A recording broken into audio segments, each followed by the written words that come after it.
최근에 코로나 피해 재현에 관해서 여권에서 굉장히 무책임한 주장들이 나오고 있습니다.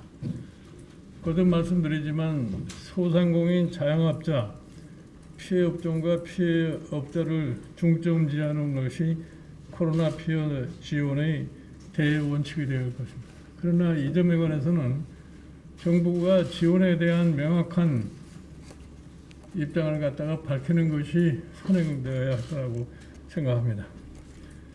우리 헌법에는 재산권의 제한에 대한 정당한 보상을 지급해야 한다는 손실보전 규정이 있습니다. 지난해부터 우리 당도 손실보상을 위한 법 개정안을 다수 발의하였습니다.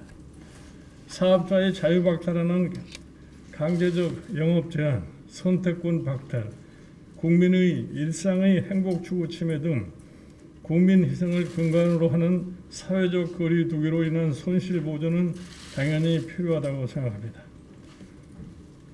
지난 4월 저는 이 코로나 사태 초창기에 정부 예산의 한 100조 정도를 확보해서 코로나 사태가 얼마나 기간 동안 지속될 것이라는 것을 사전적으로 예견을 해가지고서 확보를 해서 자영업자 소상공인들의 생존과 생계를 위한 보존 대책을 갖다가 강구하는 것이 옳다고 얘기를 했습니다. 그러나 지금 이 코로나 사태가 1년여 지속되면서 지난 1년 전보다도 더 심각한 경제적인 사태가 이들 소상공인과 자영업자들에서 나타나고 있습니다. 정부는 이 점에 관해서 보다 더 적극적인 자세로 이들 피해를 보고 있는 경제 주체들에게 어떻게 생존을 보존할 수 있는가에 대한 대책을 강구하기를 다시 한번 강력하게 말씀을 드립니다. 작년 말 예산국회에서 3차 지원 재난 보상금 얘기가 났을 적에 정부는 이 점에 대해서도 굉장히 인색한 자세를 취하면서 겨우 3조 원에 이르는 예산을 확보를 해가지고 지금 금년에 들어와가지고 3차 재난지원금 여기 와서 지금 다른 예산에서 짜서 뭐 한 9조 원 정도를 지금 얘기하고 있는데 이것으로서 저희 판단으로는 절대로 자영업자와 이 소상공인들에 대한 이 경제적인 손실을 갖다가 메고 나가기 힘들다고 생각합니다.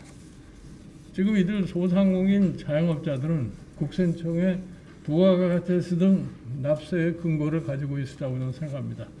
이거를 참작하면은 정부가 어떻게 이들에 대한 손실 보전을 해소할 수 있다고 하는 것을 근거로 삼을 수 있을 것이라고 생각합니다. 아무쪼록 정부는 앞으로 계속해서 지속될지를 모르는 이 코로나 사태와 관련해서 이들 피해자들에게 대한 적정한 보상할 수 있는 조치를 빨리 강구하기를 갖다가 당부를 드립니다.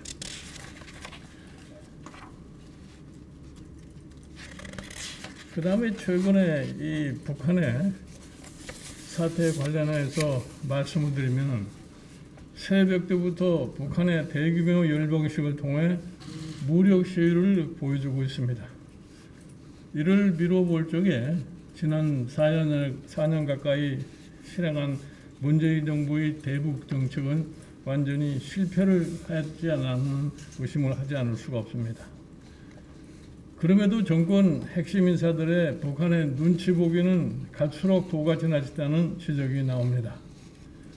최근 여론조사를 보면 다수의 국민들은 북한이 핵무기를 포기하지 않을 것이라고 전망하고 있습니다.